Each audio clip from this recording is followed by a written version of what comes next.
Hello everyone and welcome back to my channel, Tomcat Stitchery. I'm Whitney and today I have a Sew the Trends video for you. I have not done one of these in a little bit, really since the summer.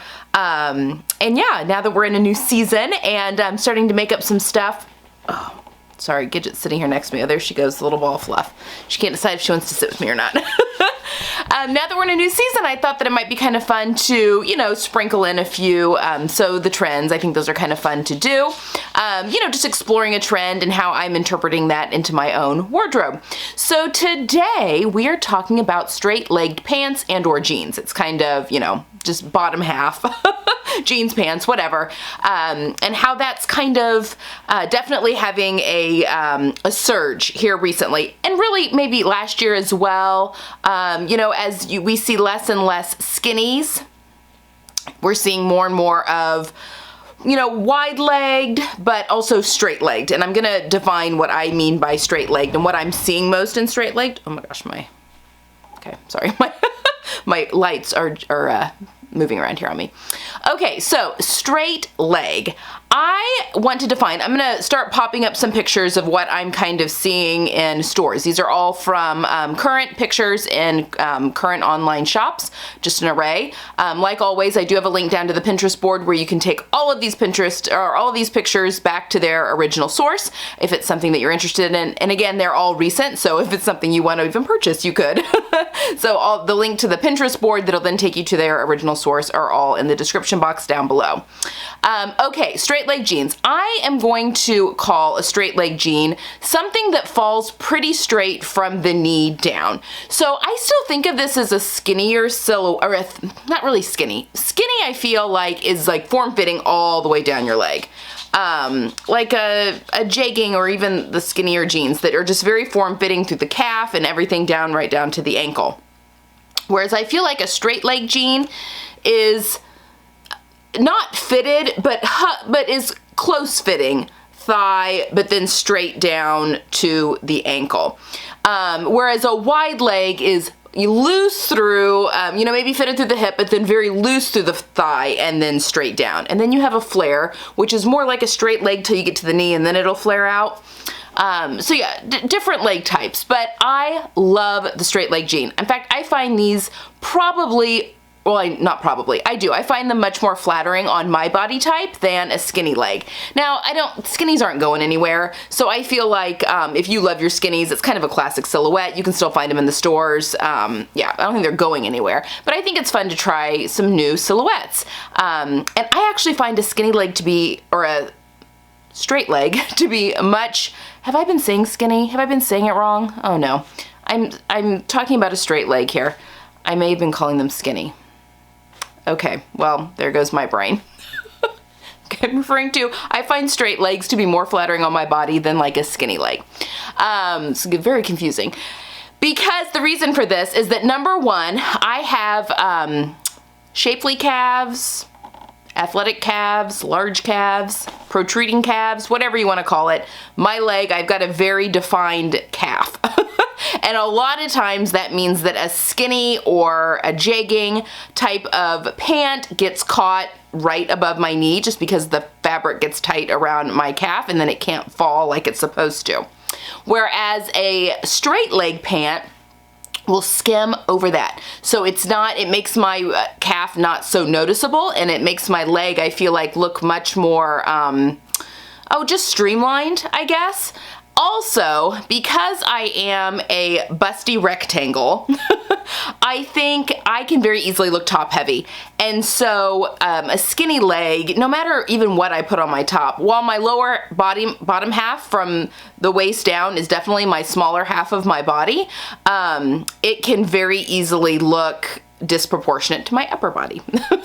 So I think that a straight leg is much more proportionally pleasing to the eye and balances out my top half much better. I also really like a flare on me, or like a boot cut, and a wide leg, to be honest, because I think that really does balance out my top half, my bust. But I really do love a straight leg. In fact, I had, they currently don't fit, but my Liana stretch jeans that I made gosh, when did I make those? Last year or the year before? They're mid-rise, and actually that pattern is meant for a boot cut, but I just straightened out from the knee. I went on the pattern on both the inseam and the outseam. I just went straight down from the knee. So instead of flaring out a little bit like the boot cut or the flare does, I just went straight down from the knee. And then I like to have my straight-legged pants to hit ankle length or just a tad above. So anyway, I've been very excited about trying this trend. I know you'll see, God, what do they call it? Bowing. A bowed straight leg, which is almost like, it's really kind of more of a taper, where it's like really loose through the thigh and then it goes in, where it kind of makes the legs look bowed a little bit. I've been seeing a few of those. I'm on the fence about those, although there's quite a few patterns out there with that kind of leg, so maybe I just need to try it before I pass judgment. But yeah, I just really am enjoying the straight leg trend, both in the jeans and in trousers. Okay, so the way that I wanted to interpret this in my fall wardrobe, I also want to pop in a quick note here. I am going to start putting, I think when I do these kind of lookbook videos, put a mannequin next to me to have the pieces on them. But I mean, with pants, I don't have a mannequin that can wear pants, so it's kind of a moot point with pants. I mean, I guess I could just kind of like pin them to the mannequin, but I don't know. I didn't do that on this one. But I am going to start backing up as much as I can. My sewing room is small. I can only get so far from not really small, but for filming, I can only get so far away from my camera. So hopefully I can figure out a vignette that includes my mannequin next to me, where I could have dresses and tops and stuff and jackets on it. But anyway, I decided to interpret the straight leg trend with the Love Notions duet trousers. All right, so this pattern comes in sizes 2 through 28, and I will list the hip measurement here, the range that's here. This pattern is intended for knits, wovens, and stretch wovens. And it even tells you like how you should size up or size down depending on what fabrics you're using. This pattern also comes with a complete fitting workbook, which is phenomenal. It goes through showing pictures of all the different fit issues that you might have. It's really, really good. For the knit version, it has, it suggests just like a yoga waistband or just the waistband like I've done it here, where it's just continuous, like a pull-on waistband. And then it suggests a zipper for anything that is woven. Now, I have used a stretch woven here, so technically I probably should have used a zipper, but again, because I'm very straight through my waist and hips, pull-on pants are really easy for me. So I omitted the zipper, and this is a very stretchy fabric. And we'll talk a little bit more about my version here in a second. So the pattern also comes with a straight leg view and a tapered leg view, which tapered legs are actually very, very in right now as well. Now, I feel like if you are maybe a little bit like a pear, lack of a better word, like a pear shape or an hourglass where you're a little bit bigger in your hips, I feel like tapered pants just accentuate that, whereas a straight leg or a wide leg falls nicely from a wider hip. Yeah, I feel like a tapered leg just kind of accentuates it and probably makes you look a little bit shorter, to be honest, just because it's like giving that inverted triangle look a little. But if you're straighter, more rectangular, or even apple shape through the hips and stuff, then I think a tapered leg can work, because it does help. Again, it makes your hips look a little bit bigger, so that can help balance out chest and that sort of thing. So anyway, I went with the straight leg version on this one. That's kind of what I was going for, but this pattern does have both, and both of them do look really good. And actually, the tapered version on this, I was looking at some of the people that have made the pattern, and I feel like the tapered doesn't really look, it's not like major tapered, and I'm thinking like the way jeans were when I was in like middle school. Anyway, dating myself a little bit. But yeah, I feel like it's a little bit more cigarette pant-ish, like just a little bit tighter to the leg. But anyway, I may try it, but I really like the straight leg version that I've made here. Okay, let's talk about this pattern.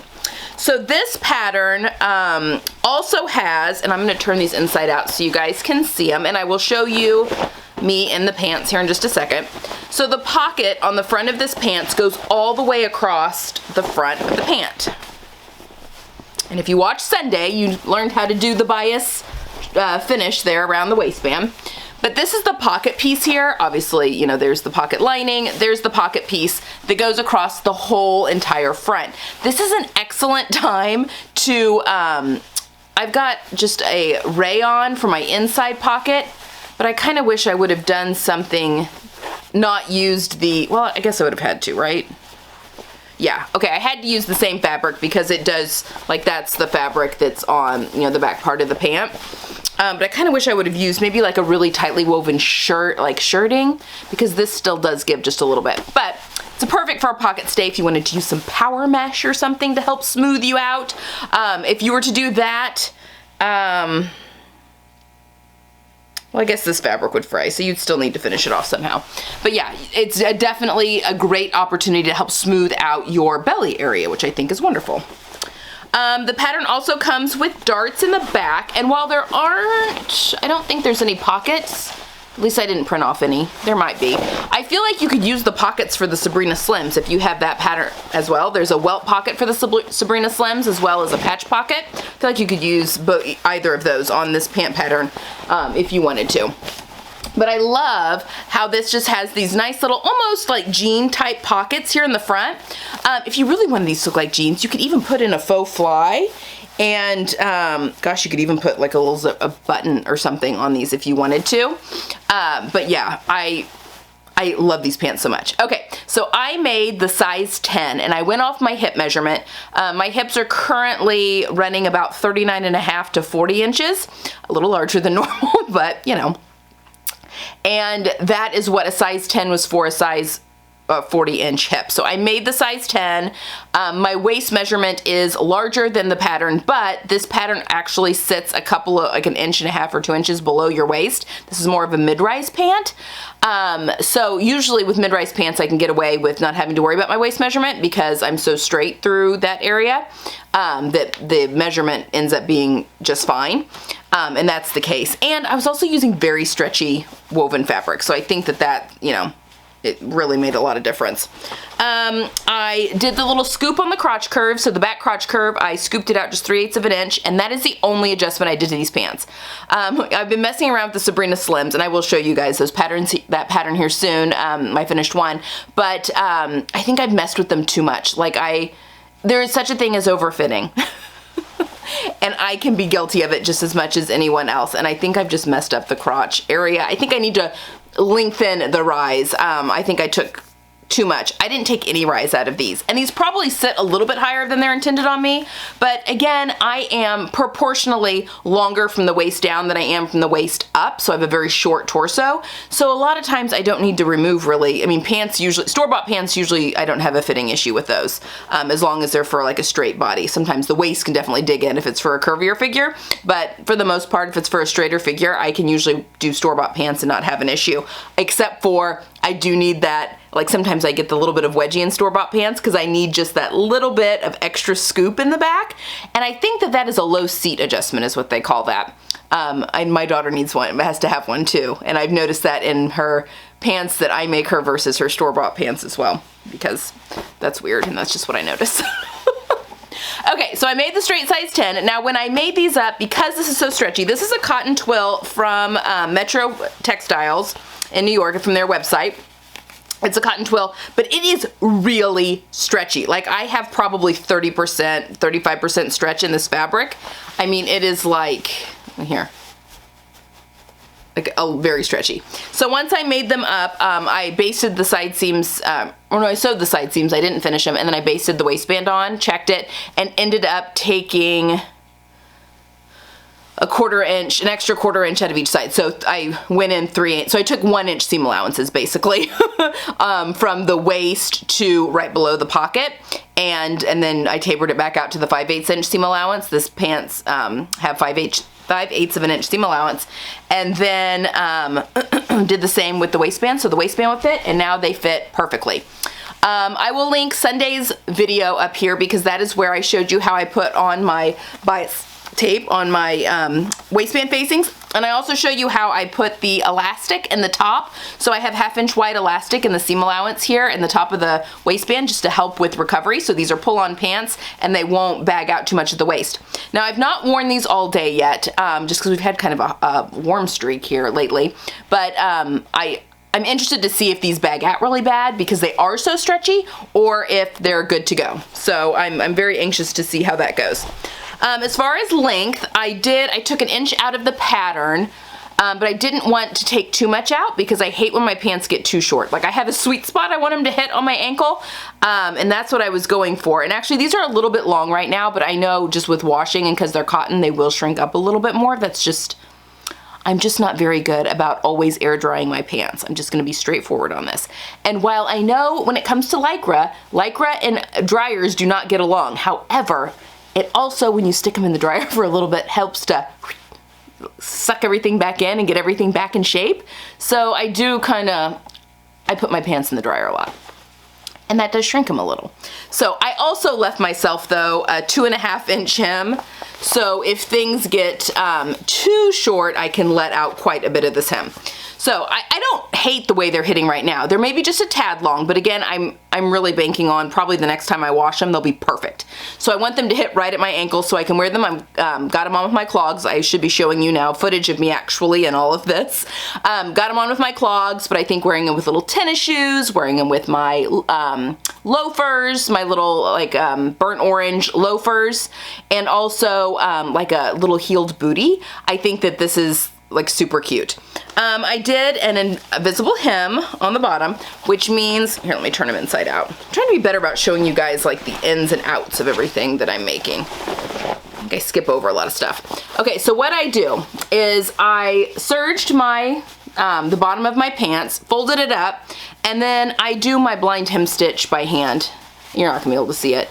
But I basically just catch the, serged part of the hem, and then I kind of come through and catch just a couple of threads on the pant and then back through the hem, and it just kind of is almost like a whip stitch.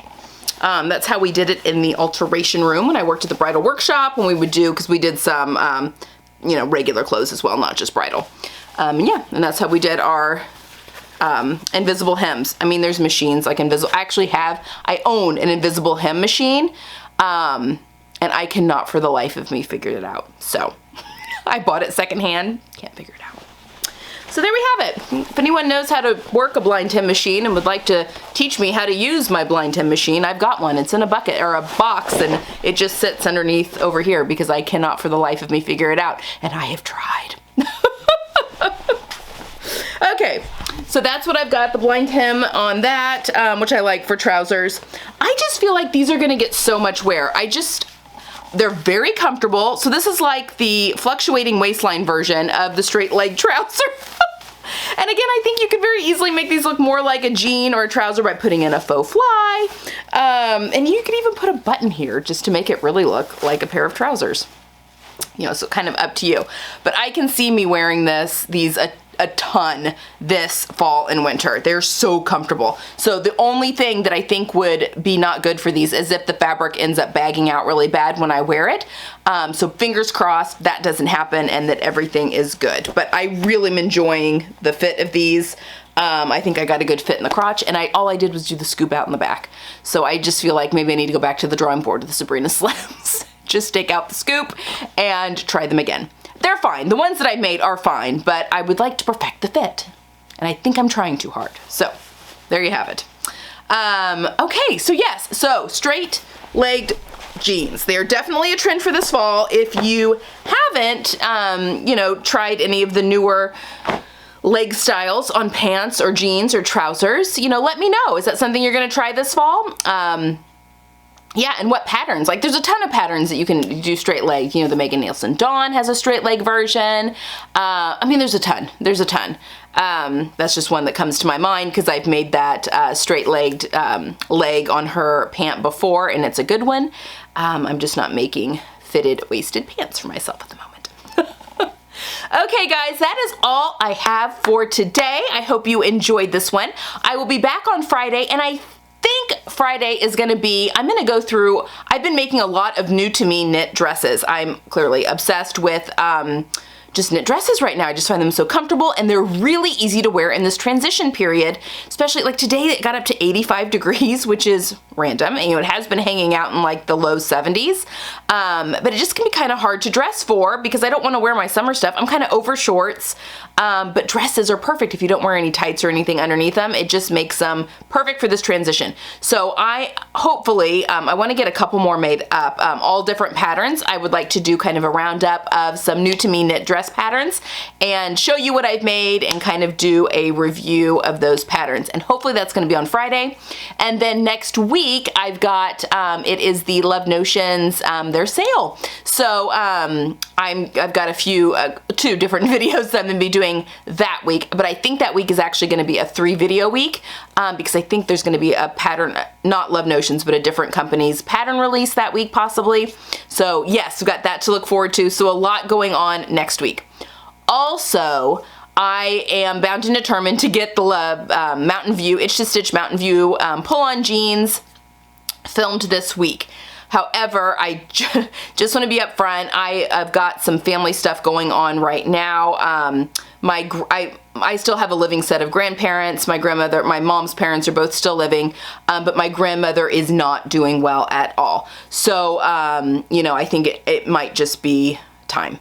So we are just kind of all waiting to by the phone. So there's a chance that I'm going to have to go back to Missouri for funeral. So if that happens, that may be the one thing that gets in the way of the sew along starting on Sunday, but I just wanted to let you guys know that that's kind of what's going on kind of in the background a little bit. I think I'm trying to film ahead and all that kind of stuff in preparation for if we have to go back for a few days. I'm hoping not. I mean, I'm hoping that, you know, she's pulled out of some tailspins before, so really hoping, but you know, she's also 80, almost 88 years old, so we are, yeah, just kind of watching that. So that's the one thing that could get in the way of me starting the sew along on Sunday, but hopefully I have blocked off time this week in order to get that filmed and sewn, and I really need some pairs in my own personal wardrobe. So if all goes as planned, part 1 of that video will be up on Sunday. All right, guys, that's all I've got for today. I hope you have a wonderful Tuesday and that you get some sewing in, and I will see you all next time.